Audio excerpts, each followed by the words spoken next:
সুন্দরবন জল আর জঙ্গলের জায়গা, বিপদ আর সৌন্দর্য এখানে যেন গাঁটছড়া বেঁধেছে।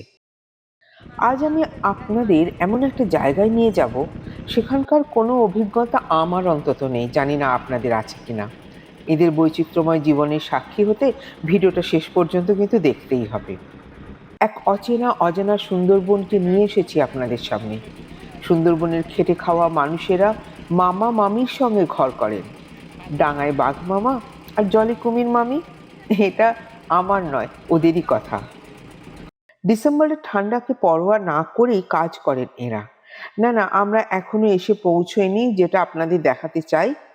আগের দিনের অসমাপ্ত কাজ এরা খুব যত্ন করে রেখে গিয়েছিলেন এখানে। সেগুলো নেওয়ার জন্যই মাঝপথে দাঁড়ানো। কোনো ঘাট নেই, অথচ কি অবাধ চলাফেরা এদের।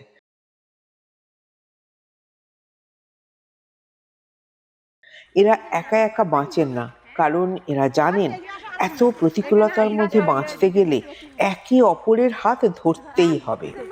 এই যে চারা গাছগুলো দেখছেন, এই নিয়েই আজকের জীবন যুদ্ধের কাহিনী। বাকিটা আমি এদের মুখ থেকেই শোনাবো আপনাদের। আমার জন্মভূমি এটা, এবং আমার বাস্তবে যেটা আমার এই পূর্ব দিকে লবণ জলের বিদ্যাধরী নদী এবং দক্ষিণে মাতলা নদী, চারিদিকে এরকম বড় নদী। আমি ছোটবেলা থেকে যা দেখেছি, আমাদের গ্রাম বাড়ি এবং মাঠ ঘাট ধান ক্ষেত সব এই লবণ জলের বন্যায় বা সাইক্লোনে খুবই ক্ষতিগ্রস্ত হয়ে যায়। আমরা ঘর বাড়ি ছেড়ে বিভিন্ন স্কুলে বা দূরে গিয়ে আশ্রয় নিতে হয়, পানীয় জলের সমস্যা হয়ে যায়। আমাদের এই লবণ জলে প্রচুর ক্ষতি করে। এর একটা কারণ যে আমাদের নদীবাঁধ কোনো পাকা নেই, এবং নদীবাঁধের জলস্তরের নিচে আমরা বাস করি। এমতো অবস্থায় আমরা কীভাবে আমাদের এই নদী ভাঙন রক্ষা করা যায়, অনেক বছর ধরে আমরা চেষ্টা করি। এই প্রজেক্টটা মাউন্টেন্স টু ম্যানগ্রোভের অন্তর্গত একটি প্রজেক্ট, যেখানে আমরা সুন্দরবনের জীব বৈচিত্র্য, বায়োডাইভার্সিটি এবং তার সাথে সাথে যেখানকার মানুষদের যে একটা বাঁধ ভাঙা যে সমস্যার সম্মুখীন হতে হয়, যেমন আইলা এবং আমফান মিলিয়েই যে ম্যানগ্রোভের 27% অংশ ডিস্ট্রয় হয়ে গেছে।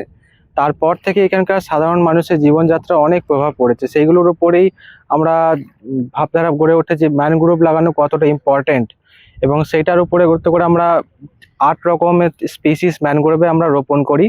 জায়গা বিশেষে যেখানে যেই স্পিসিসটা প্রয়োজন, সেই স্পিসিসটা আমরা নিজেরাই নার্সারিতে তৈরি করে সেটাকে আমরা নদীর বাঁধের পাশে যেগুলোতে খুব ভাঙনের সমস্যা, যেটা ইমিডিয়েট যদি আমরা কাজ না করি, সেটা দিয়ে আমরা পরবর্তীকালে ওটাতে আর সম্ভব হবে না সেটা সমাধান করা। তো সেই জায়গাগুলোতে আমরা এখন গাছ লাগানোর চেষ্টা করি। প্রাকৃতিক নিয়মে অনেক জায়গা আছে যেখানে এই ম্যানগ্রোভের চারাগুলো হয় না, সেই সব জায়গাগুলোয় আমরা এই ম্যানগ্রোভের প্ল্যান্টেশন করে জঙ্গল তৈরি করার চেষ্টা করছি। যখন জলটা কম থাকে, মরা জোয়ার যখন থাকে, তখন আমরা কাজটা করি। যখন জোয়ার সময় আসে, যখন জোয়ারটা বেশি হয়, তখন আমরা কাজটা বন্ধ রাখি। মরা জোয়ারের সময় করি।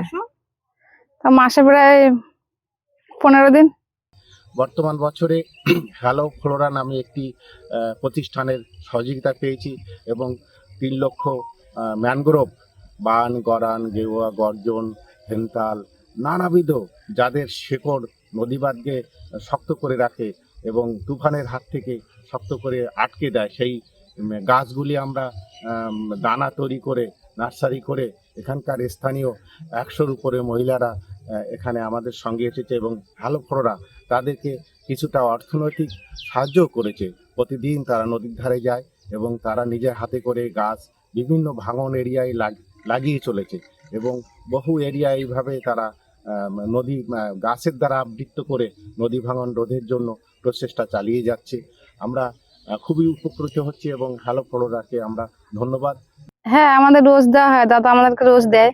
এতে আমাদের সংসারের আর্থিক সহায়তা হয়, নিজেদের ইচ্ছা মতো জিনিসপত্র কিনতে পারি, বাচ্চাদের শখ মেটাতে পারি। তো কিছু কিছু জায়গা আছে যেগুলোতে খুব বেশি ইরোশন হয়, কিছু কিছু জায়গাতে খুব বেশি সিল্টেশন হয়। তো আমরা সেই চরগুলো দেখি যেগুলোতে একটু স্টেবল থাকে এবং ইরোশন হয়, সেই ইরোশনটাকে যেন আটকানো যায়। আমরা এমন জায়গা আমরা সিলেক্ট করি না যেটা একবারই বাঁধ ভেঙে ইরোশনের কবলে চলে এসে, সেটাও না, আবার যেখানে খুব বেশি পলি জমছে, সিল্টেশন হচ্ছে, সেই জায়গাগুলো আমরা কিন্তু সিলেক্ট করি না, যেন আমরা সেই ম্যানগ্রোভ চারাগুলোকে লাগিয়ে যেন বাঁচাতে পারি। আমি এখানে সকাল 6টায় আসি, বাড়ি যাই 12টায়। এখানে আমরা বাণিজ্য চারা গরানের চারা, তরার চারা, বিভিন্ন রকম জঙ্গলের চারাই আমরা লাগাই। নিচেরটা মানে নদীর কানাটা লাগাই বানির চারা, তার একটু উপরে লাগাই কাঁকড়ার চারা, তরার চারা, গরানের চারা, এগুলো পরপর ধাপে ধাপে লাগানো হয়। আমরা এখানে চারা লাগাই নদী বাঁধ রক্ষার জন্য। আমি গর্ত খুঁচি, একজন মেপে দেয় গর্ত খুঁচে, আর একজন চারা লাগানো হয়। বাড়িতে সকালে কাজ করে আসি, আবার এখান থেকে গিয়ে কাজ করতে হয়। এছাড়া ক্লাইমেট চেঞ্জ, জলবায়ু পরিবর্তনের জন্য যে সমস্ত উদ্ভিদ বিলুপ্ত হচ্ছে সেগুলি এখানে বেছে বেছে লাগানো হচ্ছে। যেমন সুন্দরী গাছ, সুন্দরবনের ঐতিহ্য, সেগুলি বিলুপ্তির পথে। হেনতাল, সুন্দরী, গর্জন, এসব গাছগুলিও আমরা সেখানে লাগাচ্ছি এবং এই মহিলাদের প্রশিক্ষণ দেওয়া হচ্ছে গাছের গুণাগুণ সম্পর্কে। আমরা নদী বাঁধে গাছ রাখাতে আসি বাঁধকে রক্ষা করার জন্য, যাতে গ্রামে আমাদের ওই নোনা জলটা ঢুকে পরিবেশকে না নষ্ট করে দেয়। আমরা বাইরের কোনো স্পিসিসকে এখানে আমরা প্লান্টেশন করি না, সেগুলো যতটা ভালো হবে তার থেকে বেশি ক্ষতি হওয়ার সম্ভাবনা খুব বেশি থাকে। তাই আমাদের যেটা সুন্দরবনের প্রকৃতি যেটা আমাদেরকে দিয়েছে যে গাছপালা, সেই গাছপালাগুলোর উপরেই আমরা কাজ করি।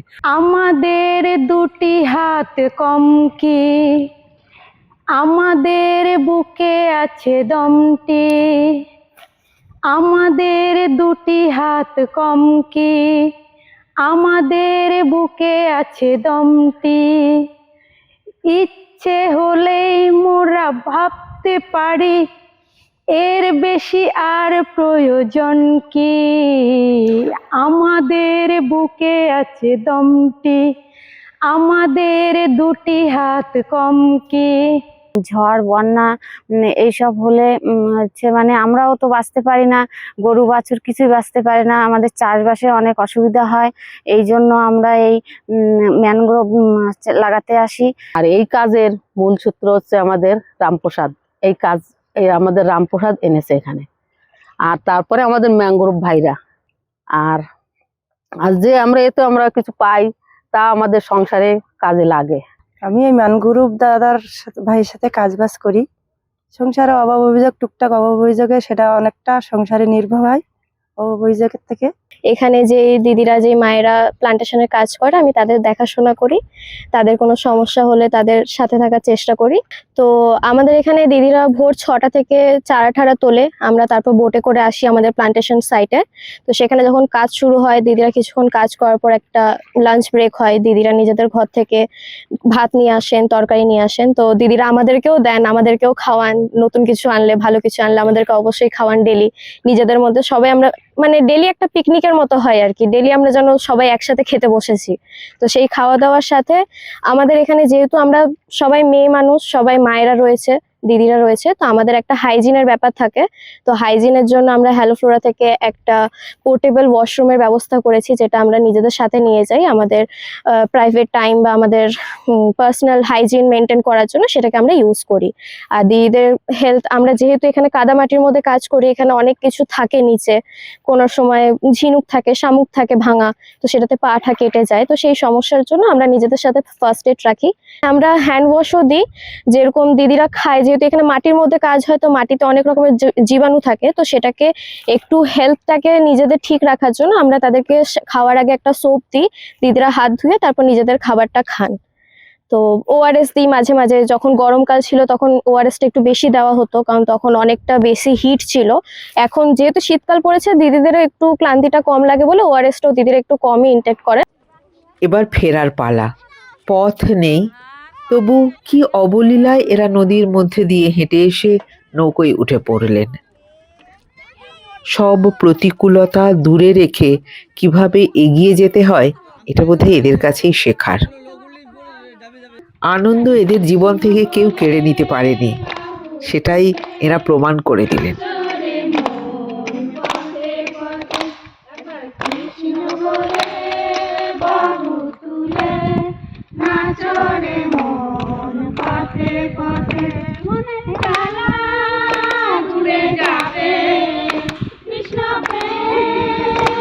মাটি